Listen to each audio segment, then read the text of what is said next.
Here we have one paper, Internet of Things. The introduction chapter we are going to discuss in this class, and whatever the topics will be covered in this class. Outline of this lecture: IoT definition, characteristics of IoT, physical design of IoT, logical design of IoT, IoT protocols, IoT levels, and deployment templates. These are the generic information we have to require in understanding Internet of Things. Already we know that Internet of Things, the things are connected through the internet. The things may be different devices like sensors. May be used in the agriculture area, may be used in domestic applications, and may be used in the automobile, and everywhere we can observe the applications of the IoT. The definition of the IoT: physical and virtual things have identities, physical attributes, and virtual personalities, and use intelligent interfaces and are seamlessly integrated into the information network, often communicate data associated with users and their environments. So, the general definition of the IoT. Characteristics of IoT: dynamic and self-adapting nature, self-configuring, interoperable communication protocols, unique identity, integrated into information networks. These are the characteristics of the IoT. The important one, the physical design of IoT. The things in IoT usually refers to IoT devices which have unique identities and can perform remote sensing, actuating, and monitoring capabilities. So the things refers to IoT devices. Whatever the functions of IoT devices can exchange data with other connected devices, collect data from other devices, and process the data locally, send the data to centralized servers or cloud-based applications, backends for processing the data, perform some tasks locally and other tasks within the IoT infrastructure based on temporal and space constraints. Generic block diagram of an IoT devices. IO interfaces for sensors, interfaces for internet connectivity, memory and storage interfaces, audio video interfaces. In the general block diagram, we may observe several interfaces for connections to other devices, both wired and wireless. IO device interfaces for sensors, sensor interfaces, internet connectivity interfaces, memory and storage interfaces, audio video interfaces. IoT protocols. IoT protocols. We observe whatever the different layers, link layer, network layer, transport layer, and application layer. And general ISO model, we compare the data link layer, the data instead of that link layer, network layer, transport layer, application layer. Link layer, in that we observe that Ethernet, Wi-Fi, WiMAX, LRWPAN, cellular, different types of networks we observe.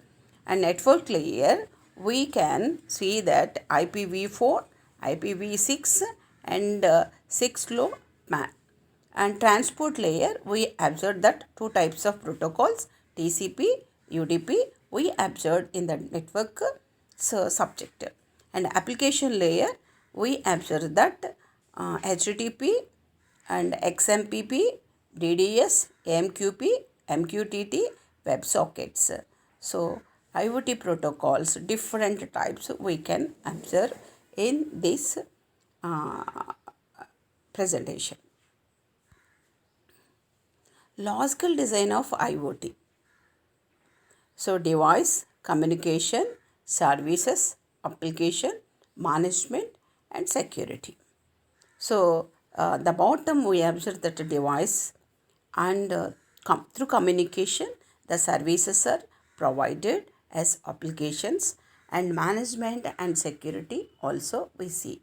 Logical design of an IoT system refers to an abstract representation of the entities and processes without going into the low-level specific of the implementation.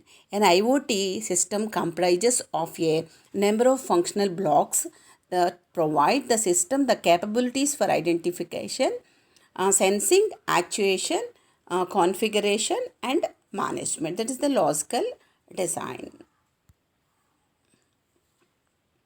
Though this is the important request response communication model. This is, we know that the client and server model. The client sends a request for the service, and by that response server provides service to the client.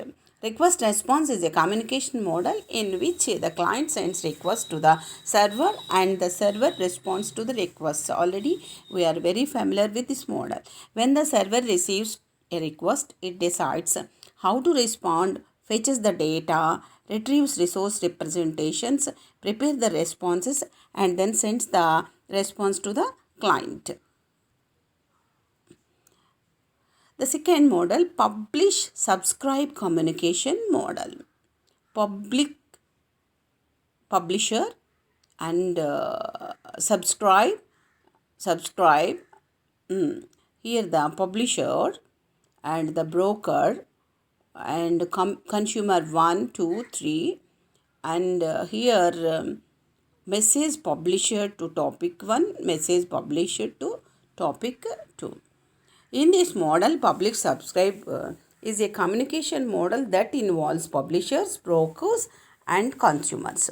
Publishers are the source of data. Publishers send the data to topics which are managed by the broker. Publishers are not aware of the consumers. Consumers subscribe to the topics which are managed by the broker. When the broker receives data for a topic from the publisher, it sends the data to all the subscribed consumers. The third model, the first one is the request response model, the second one is the publish communication model, and the third one is the push pull communication model. In that we observe that publisher and consumers, in between we observe queues. Messages pushed to queues, messages pulled from queues, pushed to queues and pulled from queues. The push pull is a communication model in which the data producers push the data to queues and the consumers pull the data from the queues. Producer do not need to aware of the consumers.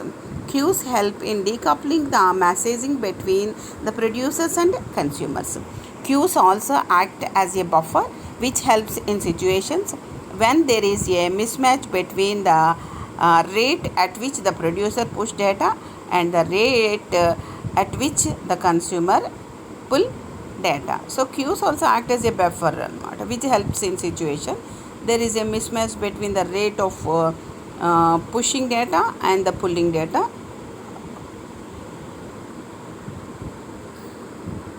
The next one, exclusive pair communication model, client server, and here we observe that request to set up communication, response accepting the request, message from client to server, message from server to client, and connection close request, connection close response.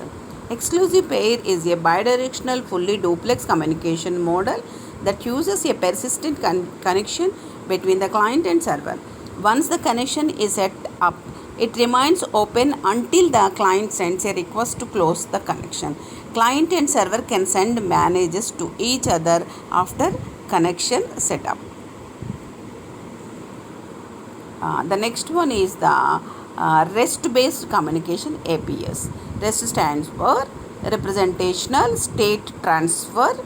It's a model set of architectural principles by which we can design web services and web APIs that focus on a system's resources and how resource states are addressed and transferred. In that we observe that HTTP client, HTTP packet, and HTTP server and resources. We observe that REST APIs follow the request response communication model. The REST architecture constraints apply to the components, connectors, and data elements within a distributed hypermedia system. The next one, WebSocket based communication APIs. Here we observe that this is the client and the server, and the WebSocket protocol request to set up a WebSocket connection, response accepting the request, data frame and data frame, again data frame and data frame, connection close request, connection close response. This is the closing connection. This is the bidirectional communication. This is the initial handshake. In the WebSocket APIs allow bidirectional full duplex communication between clients and servers. WebSocket APIs follow the exclusive pair communication model.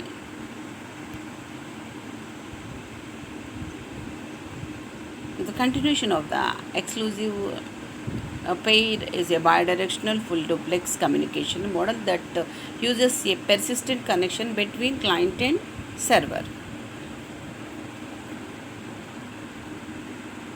Once the connection is set up, it remains open until the client sends a request to close the connection.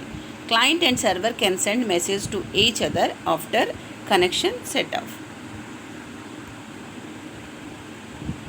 IoT levels the deployment templates. An IoT system comprises of the following components: device, resources, controller, services. So every IoT system has the following components. An IoT device allows identification, remote sensing, actuating, and remote monitoring capabilities. Resource are software components and the IoT device for processing, storing sensor information, or controlling actuators connected to the device. And controller service is a native service that runs on the device and interacts with the web services. Controller service sends data from the device to the web service and receives commands from the application for controlling the device.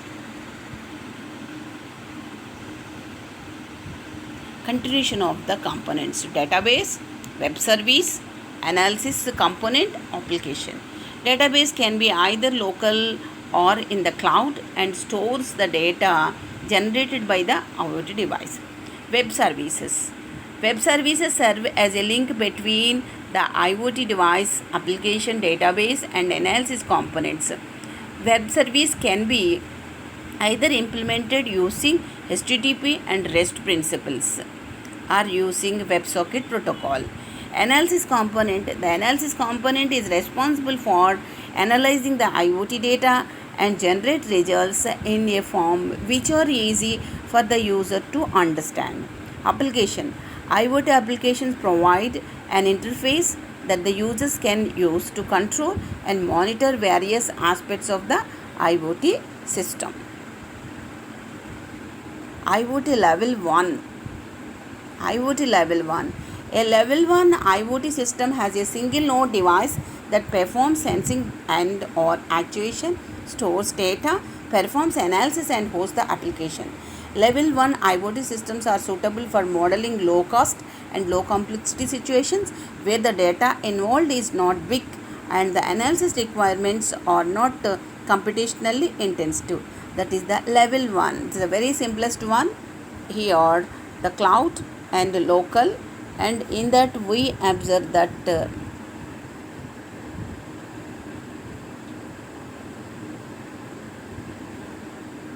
IoT level 1 and next IoT level 2. IoT level 2 has a single node that performs sensing and or actuation and local analysis. Data is stored in the cloud and application is used cloud based. Level 2 IoT systems are suitable for solutions where the data involved is big and the primary analysis requirement is not computationally intensive and we can then locally itself. So cloud storage.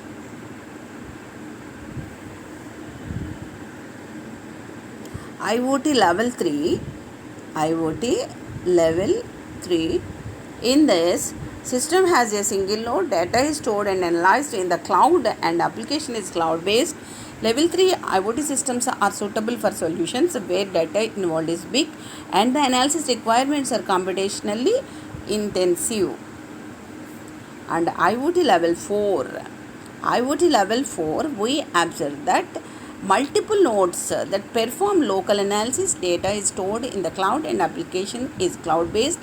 Level 4 contains local and cloud based observer nodes which can subscribe to and receive information collected in the cloud from IoT device.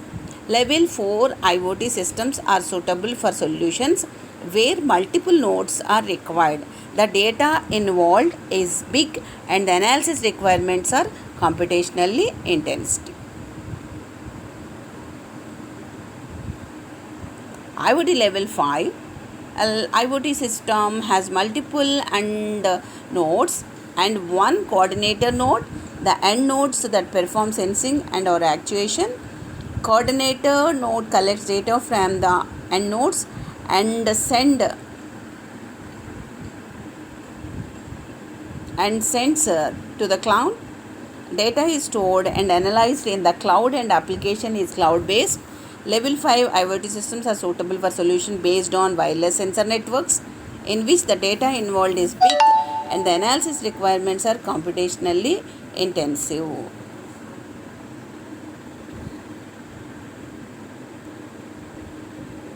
IoT level 6 has multiple independent end nodes that perform sensing or actuation and send data to the cloud.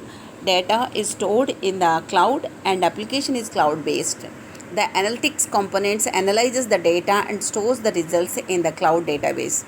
The results are visualized with the cloud based application. The centralized control is aware of the status of all the end nodes and sends control commands to the nodes.